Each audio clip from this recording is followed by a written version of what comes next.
What if your vote is working against the things you believe in? Many African diasporans in the West vote overwhelmingly for left-leaning political parties. But here's the real question. Are those political values aligned with the deep belief you hold about family, faith, work, and life? Let's look at the facts. Little emotion. It's time for us to think deep. Let's break it down. What are some of the modern left-wing values? Big government, more social programs, focus on equality of outcome rather than equality of opportunity, cultural relativity that says no values are better than others, gender fluidity and identity politics, wealth distribution, and higher taxes. Okay, let's check out some modern right-wing values.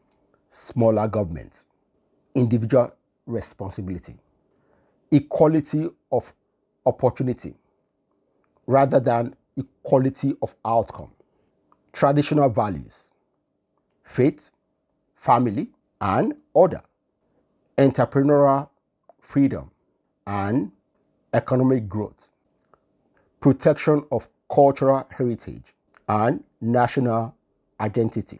These are just general tendencies. Not every leftist or right-wing parties hold all of those, but it's the general direction. Now, let's talk about you.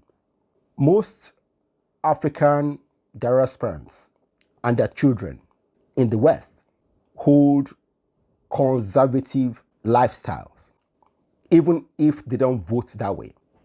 They are strong emphasis of the nuclear and extended family, high religious participation, either we are Muslims or Christians, high respect for elders and cultural order, value of hard work, discipline, and education, skepticism of free handouts. Although this particular one is changing, and it's a big deal. By the way, this is exactly how Black Americans started voting for the left-wing parties in the 60s after they started getting government handouts. Also, we hold traditional views on gender, marriage, and parenting. This doesn't mean that Africans in the West are anti-progress, but it shows a tension. Many of the values we live by, we don't vote for. So, why do many African diasporans vote left? One, historical suspicion. We generally believe that many right-wing political parties were historically silent on racism or associated with colonial powers. I say we believe that because, for example, the congressional record in America during the passing of the civil rights legislation show that Republican, that is the Conservative Party, voted overwhelmingly to pass those laws than the Democrats. So I say we believe. But is that the fact?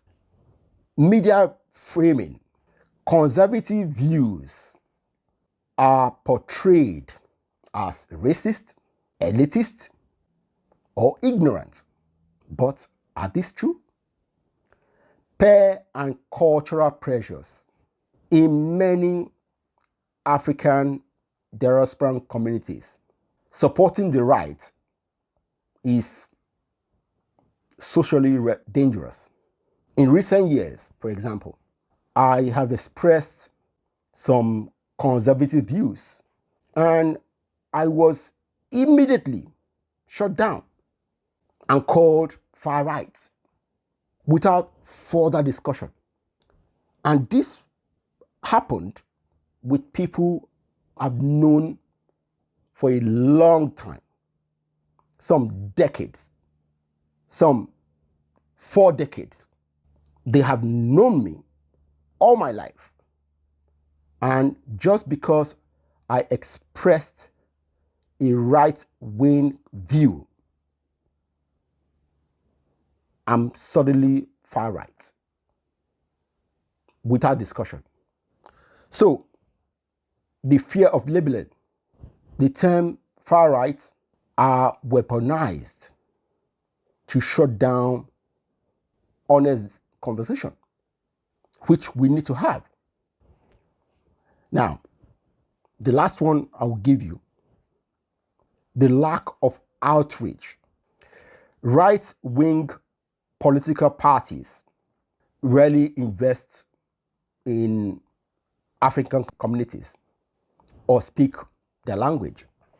You see, it appears that they have given up on attracting people from African communities decades ago.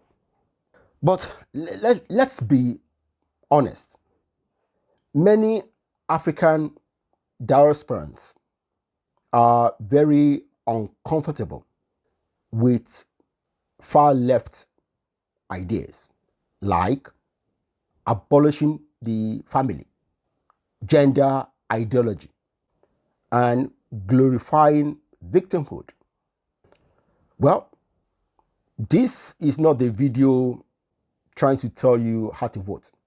It's a challenge to ask, does my vote truly reflect my values? We must think beyond political brand, beyond fear, beyond groupthink. We may not find a perfect party, but your values, family, faith, hard work, education, responsibility, those must guide our choices. Politics matters because it shapes the environment in which your children will grow up. So, don't vote based on fear or fashion. Vote your values. Vote your vision. Vote for your long-term interest.